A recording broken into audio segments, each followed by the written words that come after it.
I have some stuff here. Well, it's a really happy day for both of our families. So I'm speaking on behalf of both our families.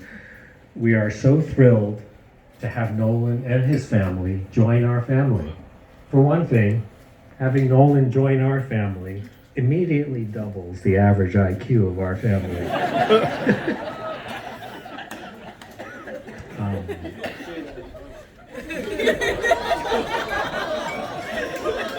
Uh-oh. All right, I need to hear that. What was that? He has a PhD in applied mathematics from Stanford. Knows all kinds of stuff. He reads thick books, like really thick books, and he carries them with him, and he's seriously reading them. And yet he is the most humble and helpful person you can imagine, and I really mean that. I'm not a tech person, but Mei Ling's brother is, Hubert. He's here, and I've heard him grill Nolan, as he often does when he meets somebody new.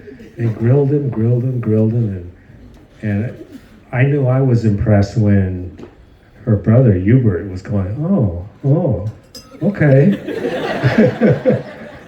Which doesn't usually happen. Usually people get backed into a corner and they go, let's see, where's the exit, But anyway, let's see here. So, and he does lots of things. Mei Ling, my wife, she helps like occasional high school or medical students do research projects for science fairs and things.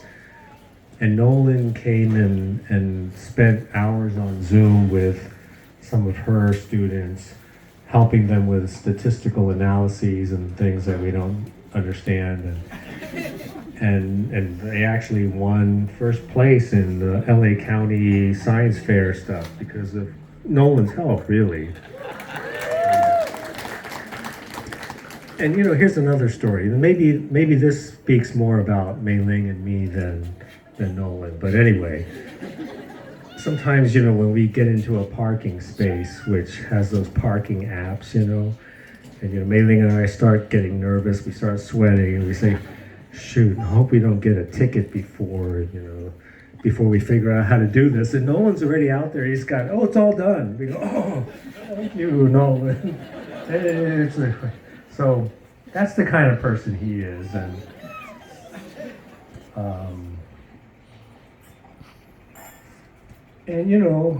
maybe this will make other parents jealous, but Nolan calls his mom every day, and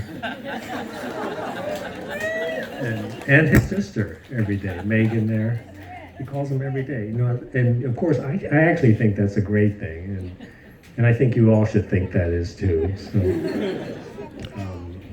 and when we text Ella and Nolan, they both answer, but Nolan answers right away because we're often asking about beer, Mei Ling and I were going to a brewery with this big menu. I go, I don't know shit, So I say, Ella, Nolan, it's a group text. I said, what should I get? And in like 2 seconds, I go, whoa, this is good, okay.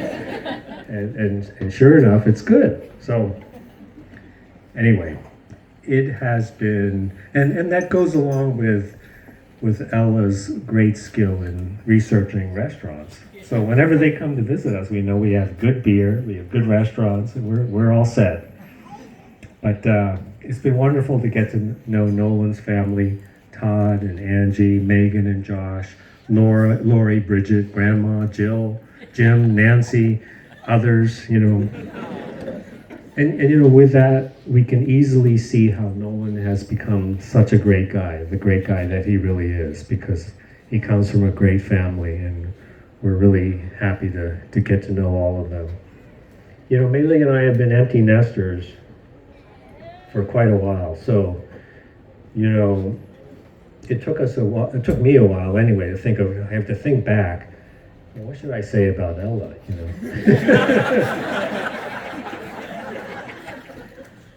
Well, Ella's a runner, Many of you know that, and some of you are her running friends. And I'll give you a little background on that, because when Ella was well, first of all, I'll say, I don't know. I think Ella did not inherit my gene of being hyper. So Ella is the mellow, even-keeled person, which frustrates me. but it's a good thing. It really is a good thing. But in the third grade or so, when I told all three of my daughters, I said, it's summertime and, I want you guys to pick a sport this summer. And Ella said, I'll run. So I said, okay. So that very day, I said, okay, get your sneakers on, let's go. And we ran around the block. We have a block that is like a circle with 1/3 miles. We did 1/3 of a mile. Ella wasn't an athlete at the time, and so she came back, and I was still young at the time. So, and then one of my most precious memories of my life, really, and I think it will always be, is that for the next 5 or 6 years, Ella and I would run every single day, essentially every day. She would wake up at 5 a.m. in the morning, and sometimes we would do speed runs, sometimes we'd do hill runs, interval runs. You runners know what I'm talking about. Tempo runs, long runs. Every day, and sometimes at night, she goes, what are we going to do tomorrow? And I said, okay, let's do this. And we'd wake up at 5 a.m. and stretch, and then we'd go do this run. And that was just a wonderful thing that we got to do, for me anyway. And then soon we started doing 5Ks and 10Ks, and not many 8-year-olds are doing that. So she would start winning them inevitably, and then after a while she would start winning her overall women's races, and that was all cool. And then I'll get back to something else. But then she ended up in an elite running group, the Southern California Roadrunners, and we went to a couple of Junior Olympics races and across the country. So I'm going to digress a little bit here. One of them, and this is just to illustrate her kind of low-key behavior, we had a little time to kill in Tennessee, and so we went to the Smoky Mountains and we went hiking. And she's still a little kid, I'll grant her that. And we're hiking, and about 1 minute in, she goes, well, where are all the animals? I go, well, and then I look up there, and 100 feet away up the hill, there's a big mama bear and three cub bears. And I go, oh, shoot. And she goes, oh, take pictures. And I'm like, Ella, don't move, back away. And she goes, no, take pictures. And then that bear actually started running at us. And she's incorrect here. It started running at us. I go, oh, don't run. And we backed away slowly. And she goes, take pictures. So I tried a couple. And I have a picture of the sky and a picture of the ground. That's my only proof that this was true. And even to this day, she still says that didn't happen. But it did. It really did. So, anyway, getting back to the things that we did. So we started doing all these 5Ks and 10Ks, and this bit has been, burned into my memory. I would run with her she was like 9, 10, 11. I'd run with her and we'd do all these races together.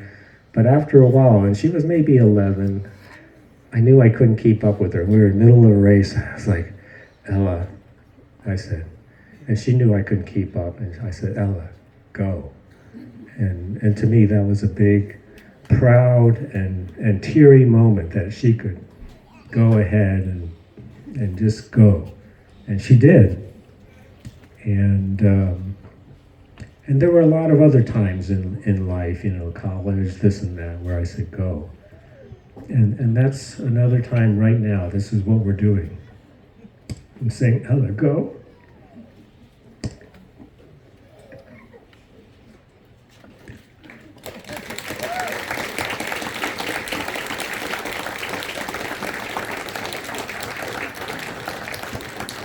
And I can't think of a better place for her to go. then with Nolan and her family and our families joined together.